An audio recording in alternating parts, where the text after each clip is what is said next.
Karachi press club पर grand health alliance के धरने में एक शख्स बेहोश हो गया है। मुतासरा शख्स को रिक्शे में अस्पताल मुंतकिल किया गया। बात करेंगे डॉन न्यूज़ के नुमाइंदे सैयद वसीम से। वसीम, बताएगा इस शख्स की बेहोशी की क्या वजह बताई जा रही है?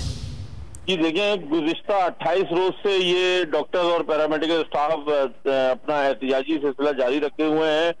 घरों से दूर होने के बाद जो सिंध के दीगर अजला से लोग कराची पहुंचे हैं यहाँ पर एहतिजाज में, तो इनके पास जो है वो यहाँ पे रिहाइश का खाने पीने के मसाइल पैदा होना शुरू हो गए, जिसके बायस ये आज शख्स जो धरने में बैठा था ये डिहाइड्रेट होके बेहोश हो गया। और बेहोशी के बाद जो है वो यहाँ पर कोई एम्बुलेंस मौजूद नहीं थी और यहाँ से जो दीगर साथी मुजाहिरीन थे उन्होंने इस मुतासरा शख्स को यहाँ से रिक्शे में अस्पताल मुंतकिल किया। ताहम अभी बताया जा रहा है कि इसकी हालत जो है वो तसल्ली बख्श है और यहाँ पर जो मुजाहिरीन है उनके एहतिजाज का सिलसिला जारी है।